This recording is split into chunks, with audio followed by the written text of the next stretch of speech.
storm that is coming, but certainly prepare for it. And a part of that is our conversation this morning with Philip Martell. He's the superintendent of the River Valley School District. Our conversation brought to you by Marcus & Mack, a law firm representing injured people. Mr. Martell, good morning to you. Good morning, Todd. It's good to have you with us here today. You've already made the decision, haven't you? You're letting school out early today? We are. We're just going to, like I said, we're going to take precautionary measures. This was such a hard storm to kind of monitor and that, but we're going to just err on the side of caution and release secondary students at 1:15 and elementary at 2:15. Yeah, and probably the wisest decision with everything that's happening. Of course, sports and extracurricular activities are canceled there as well, and you make those adjustments, and then you go through the trouble of rescheduling, and tomorrow the weather is supposed to be bad or worse, and so you might have to do it all over again, huh? Yeah, we may, but it's one thing that the pandemic produced was obviously just forced everything when you have to go online. So there really, in our minds, I know other districts may have disagreements. There are no more snow days.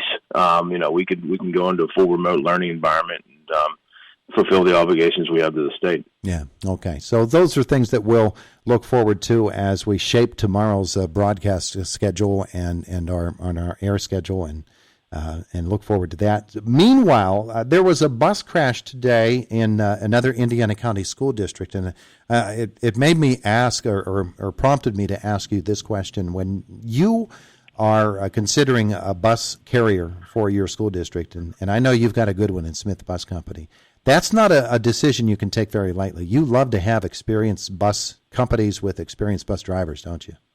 You have to, and I can't say enough about the effort that Smith has done to retain those types of drivers in what we both know is a very difficult environment, employment-wise, finding drivers. So they seem to have the old theory that I have. You pay for what you get. So I know that they try to get qualified drivers that have experience and they're willing to pay. And safety is a premium you can't put a price on. So they really do a fine job. Yeah, and of course this year with new bus routes within the River Valley School District, maybe it'd be a little familiarity issue, but by now they're well versed in where they need to be and at what time. That's not an easy formula to figure out either. Fortunately, you are able to do that in the summertime months so that things go smoothly when you get to this time of the year. No doubt about it. And we have, our district is so large geographically, as you know, and it's just all the municipalities, they have their own, manpower's all at a different level. So it's really, when we're going to look at whether we call school, cancel school, it sometimes becomes a very unpopular decision. I always tell my wife, I can't win either way. But you have to just, because things truly are different in some areas of the district during these storms. So we have to take that into consideration. And, like I said, I will be one always there on the side of caution and try to give people enough time to prepare early as well, not call it at the last minute. Yeah. We're talking with Philip Martell, superintendent of the River Valley School District. We are now officially into the second half of the school year, and I know that gives you a chance to assess how the first half has gone. It's a unique year for River Valley in that you are essentially a brand new school district. So how has it gone, and what's your evaluation process been like? We feel like we're in a pretty good place. I mean, like I said, the kids were the easiest part of this whole thing. They became acclimated, and just really kind of was blossomed into a good school year. The staffs have come to work together, so a lot of them are new to each other. There's some things, though, that with extra supports and measures we have to put in place, not only staff-wise, but it's been a challenging year student-wise. Some kids have fallen behind significantly, and that's one of the things, and I said to you before, like, we won't know the significant damage of this pandemic until probably a few years down the road, and just, because it's just going to be a tremendous challenge to overcome. I know that you anticipated that there would be students who have fallen behind. Is it worse or about what you were expecting to happen? It's probably about what we expected to happen, and we put a bunch of different measures in place. It's the students falling behind, but it's also the mental aspect, the mental health aspect. It's taken just not only students, but staff. Teachers are constantly under siege, and a lot of times unfairly. But I'm very proud of our staff, and teachers and paras and everybody for stepping up, because it's not an easy time to be in public education. And then you have the challenges of trying to bring the students along, obviously the ones that have fallen behind. So we put a lot of measures in place anticipating it. It's just going to be how long we can continue to do that, obviously, because finance plays a role in it as well. Yeah, absolutely. I was wondering about this as well, because I know that you have student teachers. All school districts have student teachers, and getting teachers is a difficult process now. And training enough teachers, it's a great job, but it's got its stresses. And when you have a situation such as you have within your school district, and with school districts involved with the pandemic, sometimes those young teachers that have trained themselves to pursue that profession get into their students' teaching, and they say, you know what, this is a lot more difficult than I thought that it was. It really does take a dedicated mentor teacher in order to get that student teacher into the process and into the classroom and make them enjoy what they're doing. No question about it. And the ones that do, when we put a process in place in our district, we assign every first year teacher or a mentor teacher for 2 years, with something we feel that's important, because sometimes they may find out once they start the job. And, I look at just some of the data the Department of Ed released. I think in 2010-11, there were about 11,500 certificates that were approved by the department. Just last year, that number is now hovering around 5,000.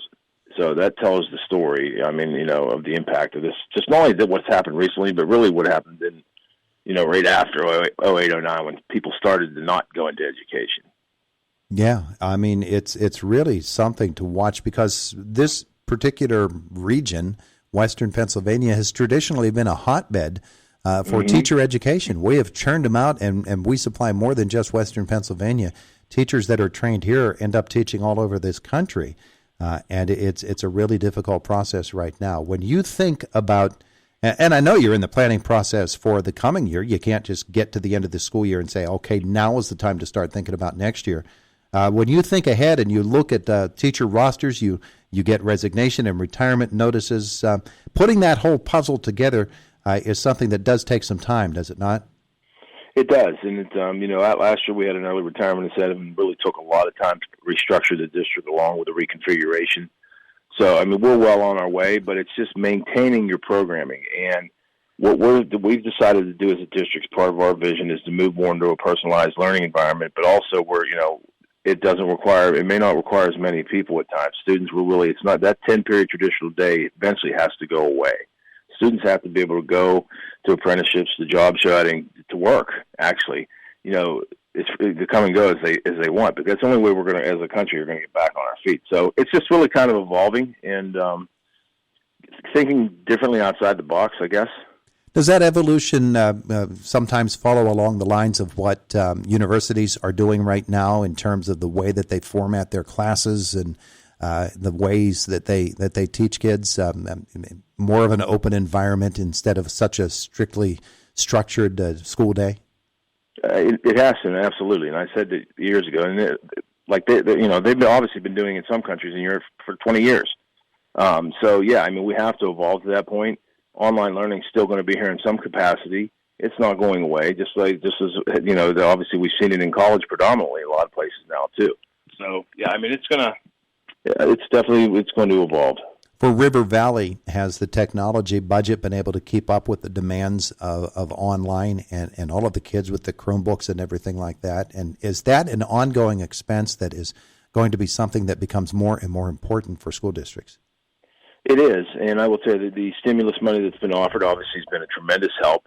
But what we really looked at doing was creating our own cyber program, obviously, because there are kids who are just going to not want to return and want to learn online. And we have well over 100 students in our own cyber program now, which is tremendous. And so maintaining that, because if they choose to go to an outside cyber charter, as you know, that costs money. Mm-hmm. So every student that we bring back, which we brought back a significant amount over last year, that helps not only just the district financially, but it brings them in alignment with our programming. And, so we have to be competitive.